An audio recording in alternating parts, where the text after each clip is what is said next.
Matamgi Manipuri Wari channel asubu tabiriba khwai pumnamakpu taramna upaga loinana ikoknona khurumjari wari asubu tahanjadringai mangoinana hojik santorakliba tamthiraba COVID-19 dagi ngakthoknanaba wahi kharadang miyamda ningsingjari nungsiraba ireichasing hojik malem asida akiba fangna santorakliba corona hariba laina asibu ekhoi miyoiba marakta sandokpa lefananaba ekhoi punna cheksena laiminarasi maram sadana yumdagi mapan thoklarisi laichat asidagi kanjanabagidamak ekhoi amuk hanna chekshen minarasi ekhoi miyoiba amaga gi marakta kuttaruk lapna lebiyu hand sanitizer sizinabiyu hand wash natraga sapona khutsa sengna hamdokpiyu laichat asidagi ngakthok janaba lengakna piba SOP ngakna ekhoi punna chapminasi seksinba haibasina laichat asidagi ngakthok janaba khwaidagi pharaba pambaini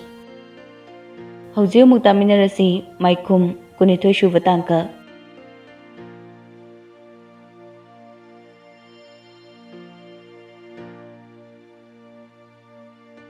marak sida sabitri gi thabak chatpada thanin so adumak yawi mikup nahum singna leiduna karamna sabitri bu tuhonba yagani haina su thizilli yengsilli nongma numidangi matab amadani jambina call torokpadagi thanin wari sanarami Chan, Dada, nang kuire laktaba.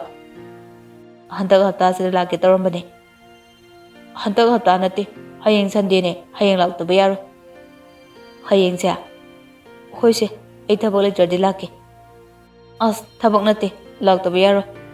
Pabong na ngasay, maningi tapay renwegi nga phaye na achauba mapura nang pijani na. Ado, nang laktaba yaro ko. Hoy, ay lak na batawge. Ado, kadawraba? Nahamuk laamba chethoido, adu suporo. Thanin kumpam khangdana ik tawduna lei. Janbina, poro uko dada. Hoy, mi thabak chilamgani, ay oina lake. As, chilamoy kaisu, haraga yengo, ay di porok yaro haisini, ko porok yaro. Nangi sanaduda sanya, saudana ba habigi, thamage ko. Janbi noksilamlaga phone do thamkre thanindi phone do yenglaga ngak mangduna lei magi kadagi tholaga thogi kagi thongnau do yenglaga amuk lei aduga machinda tapna solai aibu kamaina haidorino phone phangi paide message phangi halakte asumna khallaga thanin sor sangno toktuna message ama thoide thaki ekoi janbina hayeng laktaba yaro haire nangsu nang chatpa yaroidro thabak leibro Message to thaba loibaga tumina leptuna lei mathaktana thoi thanina tharakliba message to ure adubu reply di hande thanindi thoigi thongnau du da yengna reply ngairi kari khalurabano khangde thoi phone do pairaga thongnau mopa du fawbala I aduga makharom da thaningi karom da yenglaki thaningi misna ani duna khawrangna yengduna lerambadu ubada thoi amuk phat leithore I Thoina leithokibadudha magi reply lakpra haina thanina phone do thangatuna yengi adubula amde mathaktana thoi machindo tumthoklaga soli chukman halo reply gamta haloiba numitto thanin masadu leitadana hokidawri numidang thingjilabaduda tokphom khangdaduna boyaida call tawki boyaina saenba thaninna boyai yam tethana koreida kadawre hayeng do yumda haitharuge tawbune nangsu yaukse hayeng yai aisu thabak leite nungthilo ayuklo ayuktane ada chaksu chadoine boyai phagi oina harai abe moi kousiro as nang natudo wayamna chille amta pusilakano kariya phagi tawbune bungo nang kari kumlake yengbune Ado, hairo uga doroge. To da. Hayeng do, ngana lusilamo. Nangi hongnabi moli sari toroga lerangganuko. Ado, haining lido karino kok haramudana. Kem haining di, to oge, ay tamage. Asiyaraga thanina phone do kakhi, somdo boyai di phone do da ngakna yenglaga lehawi. Thanin do phone do thamlaga kada muchanglaglaga phamung da phamthai. Tumlage haiduna phamungda kakhatlamba ibochasu thaningi leitadaba matawdu ui Thaninna asumna leiraklibasi hapta ama pharakadorobani. Hanglurabasu karimda taude hairakani khanbada ibochasu hangludabani. Thaninsu tuminna phamlambadagi hipthakre. Mathangi ayukni anganbaduda Thanin Savitrina thabak chatringaida unahoge haiduna Savitrigi manakta lai. Thaninna Madam, ai ngasi se yumda ngayaktang chatluge nungthilda dum halakke. Savitrina Oh, yumda ahalaman ngamda haba yawbro. Adugi nateda madam. Yumda chak chase haidana hairakpaduda ngahak chatluge tawbane. Hoi hoi, yumsune pura lapnaba yaba nate. Ngahak hek chatluro. Chatpadi kanaga chatori. Ai ithanta. Thaningi wadu loidringaida Wendyna marak thana haijilai. Ai chu chatluge mama. Savitri Wendy da yenglaga lei. Wendy su mama da kasilai. Ko mama chatluge ba. Da Thanin hoi yumdo chatninge ba isu. Sum koi boyna chatluge ba. Ko mama ko. Savitri mamai do leithoklaga tapna hairai. Khangdre ai nangna thokpa tawro. Wendy noklaga. Da Thanin karam kanda chatoino aisu laktoini ko. Thaninna chatladawne. Wendy harauna kadudagi chenthokre. Thanindi makokto hotna kadudagi tholai. Wendy kitchen da changduna banuda hairai. Ante ngasidi aigi sa hapuranu ai koiba chatoini. Banuna Ha ayuksida kadaidanu ne? Da Thanin hoida koirudoine. Asi haramlaga Wendy amuk thokre. Hinjang semba yawriba thoidu chap leptuna tarambadagi prap amuk thokki. Banu sungakna yengduna lehawi. Thoi magi kada changlaktuna mafi hongi aduga bag ama yansilaga thongnawda leptuna makhada yengduna lei. Ngayaki matungda Thaninda loisinduna tholaklaga garidu sumangda thawdorai. Wendyna kumtharakibadu thoisu uraduna masu prap kumtharai. Wendyna garida kakhatpaga garidu thawge tawbada thoina kumtharakpado urakki. Thanindi thoida ngakna mamitkadu lauthoklaga yenglaga leiki. Wendy su ngakna yenglaga Thaninda hairai. Masu chatoiro? Thaninna chatoine. Maithongda momon minok amaga loinana Thanin thoida yenglai. Thoisu hoi mai haidana garida phat kakhatki. Wendy di machindu paithoklaga leiki. Asumna ngahaki matungda boyai hoigi yum yauraduna Thanin phone tawduna kauthoi. Boyai su hoi haiduna taha tholai. Boyaina tholakpada nupi anido garida phamlambaduda ngakna yenglai. Amadi Thanina hospital da leiringaida lakpadune haiba khangle. Boyai mamangda phat kakhatli aduga Thaninda yengduna mamina ingit tawi. Thaninsu nokfat tawna hairai. Akoi madamni machane makhoisu koininga haidana laine. Boyai tumina leikre adubu wahang kaya amade hangningli matam chadre khanduna hangdre. Ngayaki matungda local hoi yore Chanbisu yamna haraurami. Chanbina Madi khangdiye chethoigi mamanabira. Thaninna Wendy kaubane cheche ko. O che Wendy chango o. Chanbina adumna hairakpadagi thoi mafamsida hana lakre haiba Wendy su khangki. Mamangda Thaninna thoibu mafamsida pubagi pau amata khangdabani. Wendy karam kanda chatlino haina khanjanaraga leiki. Mangonda phamduna leiriba lokena amu makhoibu kausilaki. Lao karo. Ipana nga achauba ama leiragane thamlabani ichasingna chanaba haidana. Boyaina Babo nacha nupanena mapagi manakta kasu lakningdabasibu kayam pichaninge. Lakningida matam chadri tawrini. Hayengwai imauga laakanda lengdana leirodawni yumsida nena tana. Lokelgi wahiduda boyai amadi nupi anido noglai. Thanindi adumna hairakpaduda khangtan tanbagum Chanbibu konduna imunglomda changki. Thaninna kari awatpa leigedo yenglo ai leruge. Chanbina leitre pabuna ngarang loine leire. Fare adudi. Thaninsu tholaktuna mayam wari saribadu amuk yausali. Lokelgi phagida mayamdu nokli. Maraktuda boyai gi chensu yauribani. Ngado boyaga thaningdana hauna thongle aduga mayamda langdana chak chabasu toknari. Thaneloigi awang thangba ingkholda leiba purkido nga aduki matik thadai aduna yengbasu nungai. Purki mapaldusu lapu pambi kaya ningthijana mafam chana chana thari. Lokena tek tek tawduna mafamdo luna nana leinaba honajabani. Mafamduda champra pambi amasu nemtakna hauri. Mafamduda pambada pukning ingloidaba mi tasengna yauroi aduki matik ingna phajaba mafamni. Mayang wari sanabadu loisilakpa matamduda thoi purki leiriba adomda chatki. Wendy di chanbiga boyaiga wari saraga lei. Purki mapalda tumina pamdana thoi nga charibadu yengduna lei. Thanin sulapna uraduna thoigi manakta praprap changlai. Thoidi wakhalda manglingaida manakta mi changlakpado khangdre. Thoigi manak yaubaga thanina khongdemlakpada thoi khangprek khangi. Thanina nga yengiro.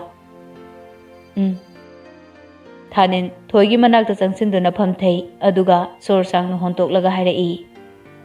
Ngarang message halaktabaduda aidi chanbina nang porokti kaigino hanglakladi kari kumni haidana sem saramlibani.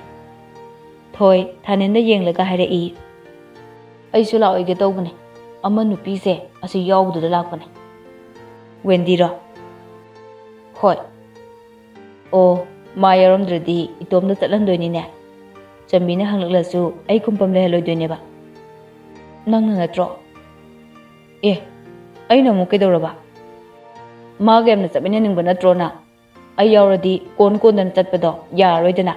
Adu thugaigena laini. Thoigi wahaiduda thanin haifet noklakki. Thoisu thanina nokpadu ui adubu karisu hairaktre. Thanina tapna hairai. Nungsibadi phawribajane.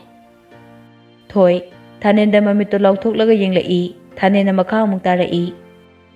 Hapta ama pharaklabase aidi kemta haibiraktre. Call tawrasu message tharobasu karimta kanadre. Karimta nungsibidre khalurabane. Mangalga nungsimari leinakrabra. Mangalbu nungsikrabra khalurabane. Thaningi wahaiduda thoi kantakna hairai. Aina da mangal nungsigani di nongonda kanana hairai. Kanamtana haidida aina khanbane. Nungsinage hairadine nang thengnadringaida loinarisingdo nungsinaba yadro. Nangna amasiga kon-kondana chatpado ai nungaramdau manbro. Nangi namangda isu tawgena tawrine. Aingonda phawu nungaitabado nongondasu phawangena. Adubu aina tawkibro. Mana tarokpa thabakne. Aina damaina call o haikibasu leitena. Adu nangna yabagi natro. Nangna yadradi kolakidro. Oho. Sana aina harise taw. Aise nupi oramlabadi nangna haridu yai. Adubu nupa oirubagi janpham leitabane. Yare ai loina khangi. Koinakro nungsinakro. Mama huranbidugasu nanga yam chanada. Ma lawradine nanga yam chanarani. Aina ma lawradi nangdi kanana lawduba. Mangalnaro. Thoi thaninda mamit paina yenglai. Thanin haipet noklai. Thanina nokpadu ubada thoi thaningi masamdo lamaga hairap chingi aduga amuk phat thadoi. Wendy di lapna makhoi anigi matawdo ubada masado propok jakle. Tawpham khanglaktre. Leiriba lepliba kongpamdu kadaidano haiba faw khanglaktre. Asumna anido hawgotlaga sumanglomda amuk lai. Wendy su udaba saduna leithokduna leiki. Ngahak wari saraga hannanaba haiduna makhoi su tholakle. Chanbidi makhoi mayam chatkibaduda amuk ihang hangaure. Lambida lakna gari manungduda boyaina hairaki. Kariye icha nang ai khangiba natro. Hospital da thengnakibado. Thoina. Khange. Aduneba aise noida thaningi minnaini. Thanindu boyaida hairap mamitto paina yenglai. Thoidi maningduda nokfet tawna lei. Boyaina. Sirum naromasu thabakti halengba leitana tawbane. Noina sune khara ngangu. Ngangbi jebineba leitre haidana kusi yamna tawbane. Thaninna. Yareba boyai nayum yore. Kumo. Asiyaraga thanin garidu khami. Boyai su noklaga thoida hairai. Kumaurage ko. Thoi su momon minoka loinana khumrai. Hoi. Asumna boyai lehorabada ahumdo amuk lakle. Wendy di chakpa sum henjilakle. Boyana hospital gi wapalambaduda. ꯊꯥꯅꯦꯅ ꯅꯥꯔꯤꯉꯩꯗ ꯃꯥ ꯅꯣꯡꯃꯇ ꯍꯣꯁꯄꯤꯇꯥꯜꯗ ꯆꯠꯍꯧꯗꯦ, ꯊꯣꯏꯁꯨ ꯆꯠꯂꯝꯒꯅꯤ ꯍꯥꯏꯕ ꯈꯜꯂꯨꯗꯦ, ꯑꯗꯨꯕꯨ ꯋꯥꯌꯥꯏꯅ ꯍꯥꯏꯔꯝꯕꯗꯨꯗ ꯃꯥꯁꯨ ꯄ꯭ꯔꯣꯛ ꯄ꯭ꯔꯣꯛ ꯆꯥꯛꯂꯛꯂꯦ꯫ ꯊꯥꯅꯦꯟꯕꯨ ꯈꯝꯕꯟꯕꯅ ꯊꯣꯏꯗ ꯍꯦꯟꯅ ꯁꯥꯎꯅꯤꯡꯂꯛꯂꯦ꯫ ꯑꯍꯨꯝꯗꯣ ꯍꯜꯂꯛꯄꯒ ꯏꯃꯨꯡꯗ ꯆꯪꯅꯔꯛꯏ꯫ ꯊꯥꯅꯦꯟ ꯊꯣꯏ ꯑꯅꯤꯗꯨꯗꯤ ꯋꯥꯔꯤ ꯍꯥꯏꯔꯞ ꯁꯥꯟꯅꯔꯕꯅꯤꯅ ꯈꯤꯇꯪ ꯌꯥꯡꯕꯒꯨꯝ ꯇꯧꯏ꯫ ꯋꯦꯟꯗꯤꯗꯨꯗꯤ ꯃꯩ ꯆꯨꯔꯤ꯫ ꯑꯁꯨꯝꯅ ꯊꯥ ꯑꯅꯤꯃꯨꯛ ꯍꯧꯖꯤꯟꯈ꯭ꯔꯦ꯫ ꯊꯥꯅꯦꯟ ꯊꯣꯏ ꯍꯥꯟꯅꯒꯨꯝ ꯅꯛꯁꯤꯟꯅꯔꯦ꯫ ꯅꯨꯃꯤꯠꯇꯨ ꯁꯥꯕꯤꯇ꯭ꯔꯤ ꯑꯣꯐꯤꯁꯇ ꯆꯠꯄꯗꯨ ꯇꯣꯝꯕ ꯊꯕꯛ ꯂꯩꯕꯗꯒꯤ ꯌꯥꯎꯗ꯭ꯔꯦ꯫ ꯅꯨꯄꯤ ꯑꯅꯤꯗꯨꯗꯤ ꯕꯥꯕꯨꯅ ꯇꯧꯔꯒ ꯀꯣꯂꯦꯖ ꯊꯤꯜꯍꯟꯈ꯭ꯔꯦ꯫ ꯁꯥꯕꯤꯇ꯭ꯔꯤ ꯊꯥꯅꯦꯟ ꯌꯥꯎꯅ ꯑꯣꯐꯤꯁꯇ ꯂꯥꯛꯏ꯫ ꯑꯣꯐꯤꯁ ꯃꯇꯝꯗꯤ ꯂꯣꯏꯔꯕꯅꯤ꯫ ꯁꯥꯕꯤꯇ꯭ꯔꯤ ꯂꯥꯛꯄꯒ ꯋꯥꯔꯤ ꯁꯥꯈꯤꯒꯦ ꯍꯥꯏꯗꯨꯅ ꯍꯣꯇꯦꯜꯗꯨ ꯐꯥꯎꯕ ꯂꯥꯛꯏ꯫ ꯁꯥꯕꯤꯇ꯭ꯔꯤꯅ ꯃꯥꯡ ꯊꯥꯔꯗꯨꯅ ꯑꯇꯩꯅ ꯃꯇꯨꯡꯗ ꯏꯟꯅꯗꯨꯅ ꯃꯅꯨꯡꯗ ꯆꯪꯂꯛꯏ꯫ ꯃꯅꯥꯛ ꯅꯛꯅ ꯆꯠꯂꯤꯕ ꯊꯥꯅꯦꯟꯗ ꯑꯣꯟꯁꯤꯟꯗꯨꯅ ꯁꯥꯕꯤꯇ꯭ꯔꯤꯅ ꯋꯥ ꯍꯥꯏꯔꯛꯏ꯫ ꯑꯉꯥꯡꯁꯤꯡꯁꯦ ꯃꯄꯥꯟꯗ ꯂꯩꯍꯜꯂꯝꯃꯣ꯫ ꯊꯥꯅꯦꯟ ꯃꯅꯤꯡ ꯂꯩꯊꯣꯛꯇꯨꯅ ꯑꯇꯩꯁꯤꯡꯗꯨꯗ ꯏꯪꯒꯤꯠ ꯇꯧꯏ꯫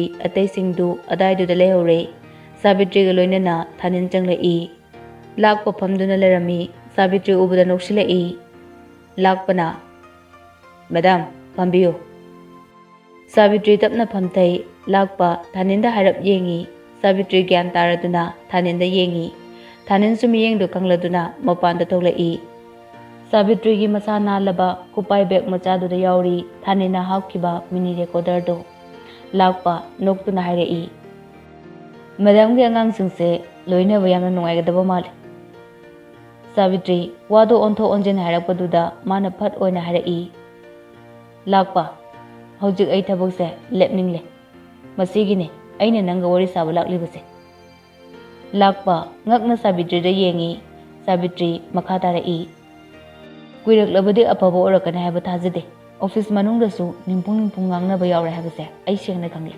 ꯊꯕꯛꯁꯦ ꯁꯦꯡꯅ ꯂꯦꯞꯅꯤꯡꯉꯦ꯫ ꯑꯗꯨꯕꯨ ꯃꯦꯗꯥꯝ ꯈꯤꯇꯪ ꯈꯟꯊꯕꯤꯀꯣ꯫ ꯐꯠ ꯍꯦꯛ ꯂꯦꯞꯄ ꯍꯥꯏꯕꯗꯣ ꯅꯨꯡꯉꯥꯏ꯫ ꯁꯥꯕꯤꯇ꯭ꯔꯤꯅ ꯊꯠꯇꯨꯅ ꯍꯥꯏꯔꯛꯏ꯫ ꯅꯨꯡꯉꯥꯏꯇꯕ ꯀꯩꯝꯇ ꯂꯩꯔꯣꯏ ꯍꯥꯏꯅ ꯈꯜꯂꯤ꯫ ꯊꯕꯛꯁꯤꯒꯤ ꯃꯇꯥꯡꯗ ꯑꯩꯕꯨ ꯑꯃꯨꯛ ꯍꯟꯅ ꯌꯥꯎꯍꯜꯂꯛꯑꯅꯨ꯫ ꯑꯩ ꯇꯁꯦꯡꯅ ꯊꯕꯛꯁꯦ ꯂꯦꯞꯄ ꯄꯥꯝꯃꯦ꯫ ꯁꯥꯕꯤꯇ꯭ꯔꯤ ꯌꯥꯎꯔꯣꯏ ꯈꯟꯗꯅ ꯂꯥꯛꯄ ꯇꯞꯊꯅ ꯍꯥꯏꯔꯛꯏ꯫ ꯃꯦꯗꯥꯝ ꯂꯦꯞꯀꯦ ꯍꯥꯏꯔꯕꯁꯨ ꯍꯟꯗꯛꯀꯤ ꯂꯥꯛꯀꯗꯧꯔꯤꯕ ꯍꯌꯦꯡꯒꯤ ꯂꯥꯛꯀꯗꯧꯔꯤꯕ ꯄꯣꯠꯁꯦ ꯃꯁꯤꯅ ꯑꯔꯣꯏꯕ ꯑꯣꯏꯍꯟꯕꯤꯌꯨ꯫ ꯑꯩꯁꯨ ꯊꯝꯐꯝ ꯅꯨꯡꯐꯝ ꯃꯐꯝ ꯑꯃꯨꯛꯇꯪ ꯆꯥꯕꯒꯤ ꯇꯟꯖꯥꯗꯣ ꯄꯤꯕꯤꯌꯨ ꯍꯟꯗꯛꯀꯤꯁꯤꯃꯇꯪꯗꯤ꯫ ꯁꯥꯕꯤꯇ꯭ꯔꯤ ꯁꯣꯔ ꯍꯣꯟꯇꯣꯛꯏ꯫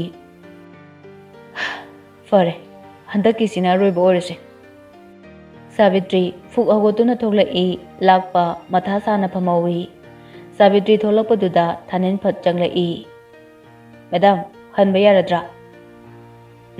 ꯆꯠꯂꯁꯦ꯫ ꯃꯌꯥꯝꯗꯨꯒ ꯄꯨꯟꯅ ꯑꯃꯨꯛ ꯍꯜꯂꯛꯂꯦ꯫ ꯁꯥꯕꯤꯇ꯭ꯔꯤ ꯆꯪꯂꯝꯗꯥꯏꯗ ꯍꯥꯏꯔꯝꯃꯤ꯫ ꯊꯥꯅꯦꯟ ꯅꯪ ꯋꯥꯔꯤ ꯑꯃꯇ ꯁꯥꯈꯤꯁꯤ꯫ ꯊꯥꯅꯦꯟ ꯀꯥꯗ ꯆꯪꯗꯨꯅ ꯃꯐꯤ ꯍꯣꯡꯉꯤ꯫ ꯁꯥꯕꯤꯇ꯭ꯔꯤꯁꯨ ꯆꯪꯈ꯭ꯔꯕꯅꯤ꯫ ꯊꯥꯅꯦꯟ ꯃꯐꯤ ꯍꯣꯡꯕ ꯂꯣꯏꯔꯒ ꯄ꯭ꯔꯞ ꯄ꯭ꯔꯞ ꯆꯪꯂꯛꯏ꯫ ꯁꯥꯕꯤꯇ꯭ꯔꯤꯒꯤ ꯀꯥꯗ ꯍꯥꯏꯔꯞ ꯅꯣꯟꯊꯗꯨꯅ ꯌꯦꯡꯏ꯫ ꯁꯥꯕꯤꯇ꯭ꯔꯤ ꯂꯩꯇꯦ꯫ ꯁꯥꯕꯤꯇ꯭ꯔꯤꯅ ꯄꯥꯏꯕ ꯕꯦꯒꯇꯨꯗꯤ ꯁꯣꯐꯥ ꯃꯊꯛꯇ ꯂꯩꯔꯤ꯫ ꯀꯥꯗ ꯐꯠ ꯆꯪꯂꯒ ꯊꯨꯅ ꯔꯦꯀꯣꯔꯗꯔꯗꯨ ꯂꯧꯊꯣꯛꯏ ꯑꯗꯨꯒ ꯄꯣꯀꯦꯠꯇ ꯍꯥꯞꯆꯤꯜꯂꯤ꯫ ꯍꯦꯛ ꯂꯧꯊꯣꯛꯄꯒ ꯁꯥꯕꯤꯇ꯭ꯔꯤ ꯆꯪꯂꯛꯏ꯫ ꯊꯥꯅꯦꯟ ꯈꯪꯄ꯭ꯔꯦꯛ ꯈꯪꯏ꯫ ꯑꯗꯨꯕꯨ ꯁꯛꯐꯝꯗꯨ ꯍꯥꯟꯅꯒꯤ ꯍꯥꯟꯅꯅꯤ꯫ ꯑꯩꯗꯤ ꯃꯦꯗꯥꯝ ꯂꯩꯕ꯭ꯔꯥ ꯍꯥꯏꯗꯅ ꯑꯁꯣꯝꯗ ꯆꯠꯁꯦ꯫ ꯋꯥꯔꯤ ꯁꯥꯟꯅꯐꯝ ꯀꯥ ꯑꯗꯣꯝꯗ ꯑꯅꯤꯗꯨ ꯂꯥꯛꯇꯨꯅ ꯐꯝꯃꯤ꯫ ꯑꯩ ꯊꯕꯛꯁꯦ ꯂꯦꯞꯅꯤꯡꯂꯕꯅꯤ ꯑꯗꯨꯕꯨ ꯍꯟꯗꯛꯅ ꯑꯔꯣꯏꯕ ꯑꯣꯏꯗꯕ ꯌꯥꯔꯣꯏꯗꯧꯔꯤ꯫ ꯃꯦꯗꯥꯝ FGꯗ ꯑꯃꯨꯛꯇꯪ ꯆꯠꯂꯣ꯫ ꯅꯪ ꯑꯉꯥꯡ ꯑꯅꯤ ꯑꯃꯁꯨ ꯂꯣꯏꯅꯀꯣ꯫ ꯃꯦꯗꯥꯝ ꯉꯁꯤꯃꯛ?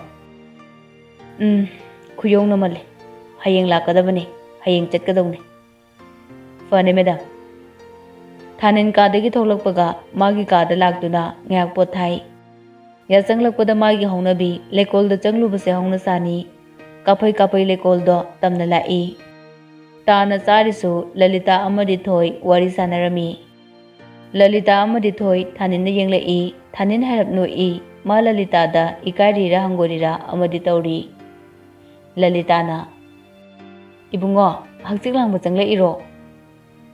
ꯍꯣꯏ ꯏꯅꯦ꯫ ꯐꯝꯃꯨ ꯐꯝꯃꯨ꯫ ꯑꯁꯤ ꯍꯥꯏꯔꯒ ꯈꯨꯔꯨꯗ ꯃꯈꯨꯠꯅ ꯁꯧꯗꯨꯅ ꯂꯂꯤꯇꯥ ꯍꯧꯒꯠꯂꯤ꯫ ꯂꯂꯤꯇꯥ ꯍꯣꯏ ꯃꯥꯏ ꯍꯥꯏꯔꯝꯗꯅ ꯆꯠꯈ꯭ꯔꯦ꯫ ꯑꯅꯤꯗꯣ ꯌꯦꯡꯗꯨꯅ ꯂꯩ꯫ ꯊꯥꯅꯦꯟ ꯊꯣꯏꯒꯤ ꯅꯥꯛꯇ ꯆꯪꯁꯤꯟꯗꯨꯅ ꯐꯝꯃꯤ ꯑꯗꯨꯒ ꯁꯣꯔ ꯍꯣꯟꯇꯣꯛꯏ꯫ ꯏꯅꯦꯁꯦ ꯇꯁꯦꯡꯅ ꯈꯪꯂꯖꯥꯠꯂꯣ? ꯊꯥꯅꯦꯟ ꯈꯤꯇꯪꯈꯛ ꯅꯣꯛꯏ꯫ ꯊꯣꯏ ꯃꯗꯨ ꯌꯦꯡꯗꯨꯅ ꯍꯥꯏꯔꯛꯏ꯫ ꯀꯩꯒꯤꯅꯣ ꯅꯣꯛꯏꯗꯤ?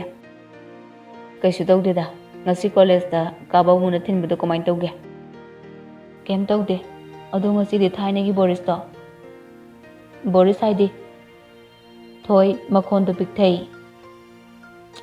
Akoi wandina chelubado. Oh, ado kaidoroba. Ado do wari sar e engonda. Thanin thoi de yenglai. Kaige madi kai hairaiba. Sum wari sar e ni dana. Kai harai no. As khangdeba sum chak tarabra nungaribra adu ada. Maido mawong amani. Hayang kaidine wari saba yariko. Thoi thanin da mamito paina yenglai. Namito adamai yenglakano. Yaro di yaro. Kahinu samna sanabane. Yade. Ado mana taba to pakana kana di sane. Kanam sana deda. Hajin badina te ko. Natte he. Yaro. Matung maga wari saba yaro. Phone yaukra. Mangal ge number dusuko. Thoi kantak harai. Da mangal na kadaroge. Phone yaukte. Manung da sanga kakadong ne. Ai nang se yamna chingnare. Thoi fat leithoki mamai du. Thoi na. Isaudi. Isau na tene. Ai na hari se chekseline. Yare. Hayang kaidine amta wari sana aro. Nang college tatline na nupa ga wari sawa chatlira kanom tawre. Thoi kumde tumina lay. Sum yenglakpada thaningi khutto uraktuna tap pairui. Aduga kuron amani huribadu set chanai. Thanina. Kaino tawriduna. Kuron loina hure. Thanin kitang dinoi anidugi wariduda mi changlakpaga ude labna changlakli Savitri anidugi mataudu ma kari haigadabano khangdre. Tasengna thoina thaninda naksinbadu thaninbu pamba phauраklibra natraga thoibu naksin hanindribra Savitri ayengba amada chumdring yengdana machi lengdana lay. Thanin nokna mamai phat leitorokpada Savitri yengduna lerambadu ui. Nokpa khanglep lepi aduga Savitri da yengi. Thoisu thaninda wa hangli adubu thanina khumlakte. Thaninda fat yengklai. Thanina yengduna thamliba miyengpham adomda masu yenglaki. Savitri kai Angom mamit laukthokduna yengduna lerami. Thanin phuk hawotuna Savitri na changlakliba adomda lai aduga Savitri da hairap yenglai. Savitri wa tapna harai. Hakchiklangamnira. Hoi madam. Asikak hairaga thanin thoklaklei. Savitri mangak phawbu leithokdana chumdring leptuna lei aduga manung lomda changsinba hawi. Thoisu phuk hawotuna thoklaklei. Savitri yengduna lehawi. Wakhalduda karibu khalliba. Thanin magi kada changlaga tumina phamduna lei. Tasengna warido taramlabadi chamna kaisu khalloi. Makhoi anigi maridu khangkibasu yai. Thoisuni kada changlaklido masado leitadrabani. Pamungda phamduna mawon khanduna lei. Table mathakta leiriba phone do message ring ama lai. Thoi phat lokhatuna yengi thanin gini. Ai heng thapal amna chathokani. Ngasi oro hayeng oro nganga abadi karimta kumlamgana. Aina harise tabro. Thoi message hande yengdamak yenglaga tumina ongduna lei. Thanin makhatana message amuk tharai. Tabrami aina harise karimta kumlamganu ko ngakning bangang jasano. Matam haibado nagla abane exam sa kuidredana. Thoi tapna message amanammi. Thanin su makatana tharaktre thoi su tharudre. Mathangi numit ni thanin mani amadi atopa nupa ani muka loinaraga FG tamna chatnaba thokre. Thoi thongnaududa ituk tukthana yengduna lei. Savitrina thabak chatkibadagi thoi masado yangni. Savitrina karigumba khara tawrakadra haibadi chingnari. Nungtilgi matamni Savitri thabak halaklei. Kada mapi ningthijana honglaga yumyai kada phami aduga Banu bu kaurai. Banu na tajare madam. Thoi do amukta karo hayo. Banu thogi kada taping lai. Thoi lairik paduna lerami Banu changlakpaduda yangkhalai. Banu na Thoi madam na amta tholo hayo we. Banu thokre Thoisu khangle Savitri na karigumba khara harani haibasi tamna tholakduna lai Savitri irenjana phamlami mangangna engit tawduna harai Phamudana Thoi tapna phammi mamina amu phawba Savitri da yenglude Savitri thoi do munna yengduna Banu da harai Banu mi jangalakanu Banu tumina thokre Savitri thoi do onsilai Nang thaninga mari leinabra Thoi hanglakani haiba khanglabasu wahe oina tabaduda soilaukhre Mamitna Savitri da yenglai wadi ngangde Kumo thaninga nanga mari leinabra Adu fawbu thoi kumde Savitri phuk hawalai masado saurira karino khangdaba ama tawri Nakanda wendi mathaktagi kumtharai aduga aniduda muna yengduna lei Thoi phamidu makutna sopa mathaktuda kanna paisalli Savitri makatarai Nangna khalido nungsinaba tungnagani siro ha thanin kanano nang kanglabro maubu kem thajarage na nupane ngaki chaktapam thibane habadudi nang khangliroine phat hundoktuna chatkibada nang kari haidorige Thoi masada phawriba asawbudu pi oina ihorakli mamit ani do pi na thalai khanglibani mahaksu thanina hairamba wahaiduna thaninbu thajaba thamlibani Savitri usittaba minok amaga loinana harai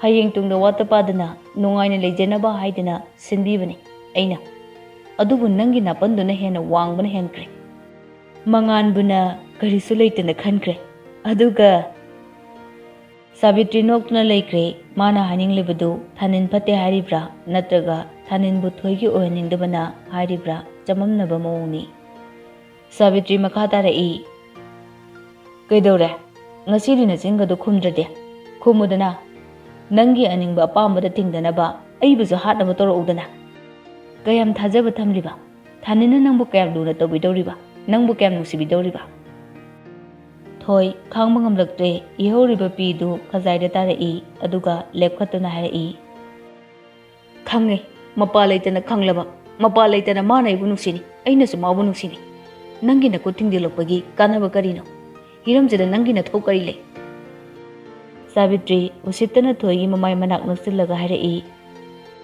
Oh Thanin Aigi wahi toktaba ai puta ningjaba aina harikhai tawba angangdi Sida nangi wakhalduna kadomda Madi aigi thabak thawram pudingda yawridana Haujik maksu ngasi maksu aigi aromba thabaki chatkri Thoi kumde mapido taba lepte phatai thoktuna magi katamna chenkre Wendy harap thainaki aduda mamitna thoibu yengi aduga sauna leptuna leiriba mamagi manakta changlei Wendy na Mama Savitri harap yenglei adubu kumlamde magi kala tumina changkre Wendy yengdana lehawi Thoi mathakta magi ka yawraga phamungda phamthaduna asawbasingda koknaba haiduna athingba thamdana pena kapli Hanglai wahang kaya Thanin kanano kanagi michangduna mana leiriba matam chupada magi lepigadra Thoi kapna phone do paikhatli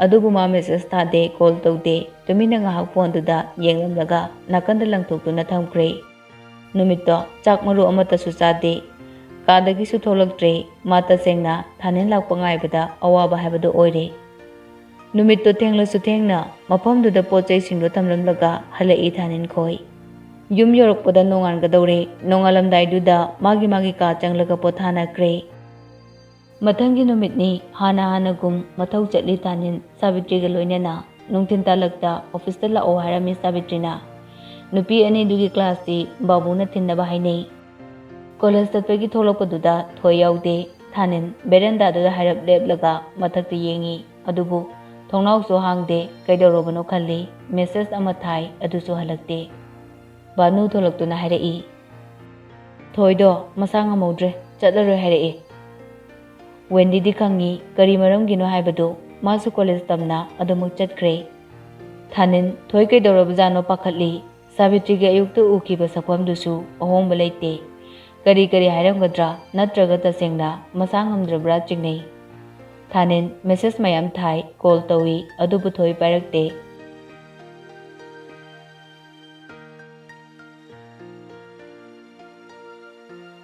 ꯃꯇꯥꯡ ꯑꯁꯤꯗ ꯑꯩꯒꯤ ꯅꯨꯡꯁꯤꯔꯕ ꯂꯤꯁꯅꯔꯁꯤꯡꯗꯒꯤ ꯀꯥꯏꯅꯅꯕ ꯌꯥꯊꯪ ꯂꯧꯖꯔꯤ꯫ ꯃꯈꯥ ꯇꯥꯕ ꯁꯔꯨꯛ ꯍꯌꯦꯡ ꯄꯨꯟꯅ ꯇꯥꯃꯤꯟꯅꯔꯁꯤ꯫